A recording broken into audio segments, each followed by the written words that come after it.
I just want to quickly tell you a little bit about myself. My father was a hairdresser, so his father before him, and his father before him, so.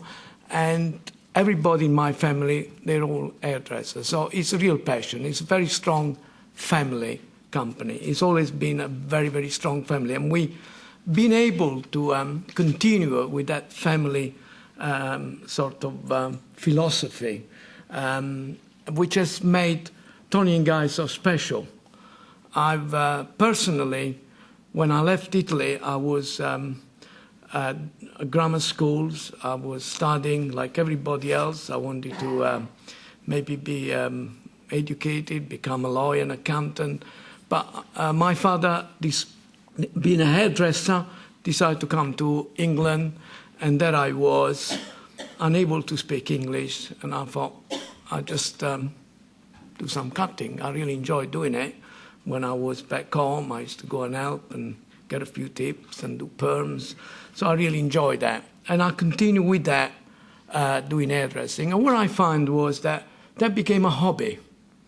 I really enjoyed, and I loved what I was doing. I was actually enjoying so much, and I thought, my goodness, I'm getting paid for doing something that I enjoy. And that's really the trick. The trick is to do something that you choose, that you really, really enjoy. And then we went on, I got accelerated because obviously it's a long history. And so after a while, I worked for myself.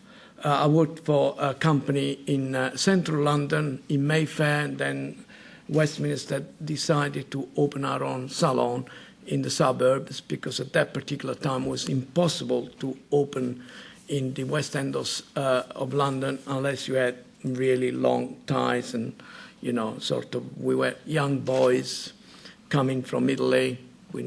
So we felt, great, we go to South London. We didn't stop us being artistic, creating new things. So we were, even at that time, we tried new things and we started unisex. So we were the first ever salon to do unisex, male and female. So it became, again, something new all the time. We were doing photographic work, but the address was wrong. So we then decided to move uptown, and we moved in the West End of London. At that particular time, there was everybody having very sort of geometric haircuts, and we had to do something, and we wanted to make an identity for ourselves. So we did very feminine, very sort of chunky type of looks, which was very, very, very sexy, really. And that went very well, and we started having people queuing up to come in. That time was Girl of Uptown, Miss London, and they just queuing up. And I had some of my, even at that time, I remember there was a chain of salons came in, and he congratulated me because he brought me 10,000 of those little leaflets and said, "You made all my salons busy, thank you very much." So I started thinking, well, this is not good. We need to do something else. At that particular time, then, we started doing other type of hairdressing. We started doing seminars. We did long hair, weaving, plaiting. It was, again, new things. And then we had to introduce the product to complement this type of haircuts because you couldn't do something that you could buy in the ordinary shops because these products were made just for everybody, for the young girl, for the older lady, for the middle age. So we need something strong that worked instantly on stage. So we started creating our own product, gel mousses that were very, very strong. So that was another turning point to achieve something different, another opportunity. And then obviously with that, I started traveling the world. I started doing shows. We went to Japan. We went to Singapore and Hong Kong. And then finally, we did shows in the United States. That particular time, there was a great sort of talking point in the United States, the 5-year plan to become a millionaire. Everybody could become a millionaire. You have a 5-year plan, you become a millionaire. A certainty, franchising. And I looked at the business that I had back in London, and we were very busy. We built the best team, but then like a football team, you start dismantling it because everybody was getting, let's say, older. They would say, well, where do I go from here? There's only one shop. Maybe I'll go to Australia. Maybe I'll change my profession. And that gave me the idea of franchising, because I felt, well, that is the future, because obviously we can do the education, we can do the image, we can do all the other things that needed to be done, the tools, everything that you needed, all the help. So you can then open your own salon and we can support it. And that was back, I think the very first franchise was in the early 80s. And I probably feel I was one of the first franchise that happened in this country. And there was a lot of, the model had to be refined. And then after that, on the recession of 1989, we then had the opportunity to then launch. After that, we launched the franchise everywhere. So franchise became an opportunity for us to grow the business.